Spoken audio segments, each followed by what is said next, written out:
So we must do two things, two great things together, to encompass that enormous new view that lies before us, but to encompass it within the framework of science, to see it within the whole categorical framework of science, and to see that these two are not separate, but that they are wedded. The bigness of the idea, the newness of the idea, the greatness of it is one with the structure of science, the structure of being itself. As life, then, what? As life, we are going to see that the method of autocatalysis is that habitual striving, that our gratitude must be habitual. Can you hear the life tone in it? Huh? Something becomes habitual, it is all the time, isn't it? All the time.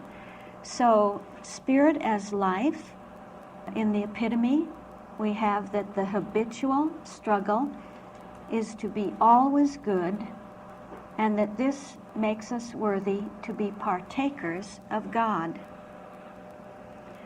The habitual struggle, you see, it's the question the human says, how many times do I have to do that? How many times do I have to avail myself of the rule? 50? 100? And spirit as life says, no, this is habitual. It's a continual reflecting on the divine nature, to continually reflect the habitual struggle to be always good. And we know what it means to be good. Huh? To avail ourselves of the rule is to be good, and that availing must be habitual, and that this is unceasing prayer. This is a state of prayer that is unceasing. Its motives are made manifest in the blessings they bring. We keep hearing again and again that we get the blessings from it, always getting the blessings from it.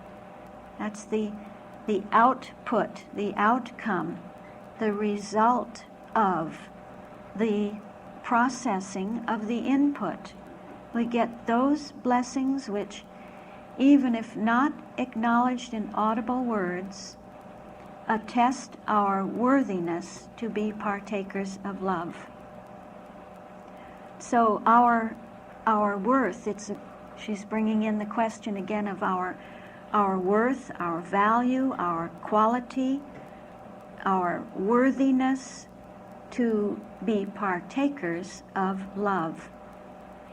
And with love, I hear the whole divine cybernetic principle on the level of divine science, that my availing myself of the rule, my adhering to that rule habitually, is a living autocatalytic process that renders me worthy to partake of the divine principle love in its operation. Actually, I am a partaker at that point. And the more I partake, the more I partake and can partake of love and of what love means and of what love is doing as it is organizing me. The divine principle love is self-organizing me as a self-organizing system of consciousness. That's what is going on through the process of the relationship between the first and the second tones. Actually, we will find that it takes the information principle, the principle of spiritual autocatalysis, and it takes a principle of self-regulation at the point of soul to bring us finally to the principle of self-organization, where we are organized like our principle. That's what lies ahead for us in the next two tones. So coming to Spirit as truth, then, we have another illustration of the autocatalysis within us, the method of autocatalysis, striving to assimilate more and more of the divine character, fashions us in God's likeness. So she says, simply asking that we may love God will never make us love Him. What does it mean to love God at this point? It's a small L, of course. It is our love for God, of God, that she's addressing here. To love God is a spiritual quality, isn't it? To love God, to adore God, to worship God. We can't just ask to have that happen. We have to take part in our own catalysis, in our own spiritual growth, in our own spiritualization process. How do we do that? Not by simply asking, but by going the way of the first tone of mind and the first 5 subtones of spirit. So everything up to this point brings us to the point where we can say that we love God, that we adore God, that we adore the divine principle, love. And this is a longing, the longing to be better and holier, expressed in daily watchfulness and in striving to assimilate more of the divine character. That's really beautiful, isn't it?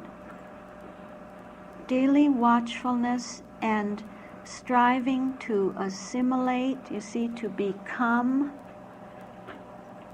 more and more and more of the divine character, of the divine nature, to become the divine nature. When you assimilate something, you become it. I heard a psychologist describe someone a few weeks ago as character impaired. I had never heard that before.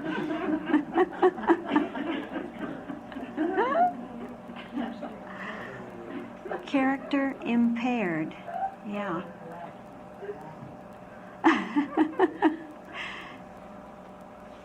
So we see how that is corrected, how the character impairment within each of us is corrected through autocatalysis by striving to assimilate more and more and more of the divine nature, the divine character.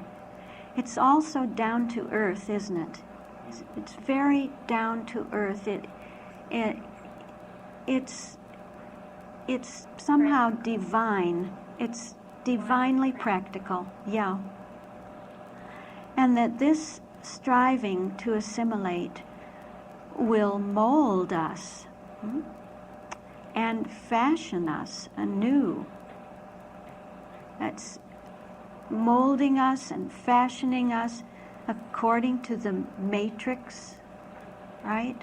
According to the matrix of being, the matrix of the textbook, the matrix of prayer, until we awake in His likeness. So you hear the truth aspect really of spirit, that it's the assimilating of the divine character, and that brings us to the awakening, to the conscious realization that we are His likeness, the likeness of the divine. We reach the science of Christianity through demonstration of the divine nature, by demonstrating the divine nature. But in this wicked world, goodness will be evil spoken of, and patience must have experience, must bring experience. So she brings in patience, I think for the first time in the text, that patience comes in, a quality of spirit. Why is patience a quality of spirit? Who can enlighten us on that? All of you graduates from the synonym, dimensional synonym graduates. Patience. Why is patience a quality within us of spirit? Yes, yes. So it's all to do with the order of spirit, or it finds its roots in the order of spirit. It is that attitude within us to allow the order of spirit to go on, to unfold. So patience is a quality that, as she says, must bring experience, will bring this experience of the assimilation of the divine character, and it doesn't matter what the world says, what people say. This is a spiritual process that is going on. Spiritual process through which we become a new man by going through the order. And thus we come to spirit as love, the attractor, right? The attractor for the spirit main tone, the spirit vertical in the prayer matrix. Spirit as love. That spiritual devotion and worship promote spiritual growth. Let's read through the text. Audible prayer can never do the works of spiritual understanding. There's those works again. The works. Our works are our availing of the rule and our auto-catalyzing process through the subtones of spirit. These now are the works of spiritual understanding, which regenerates.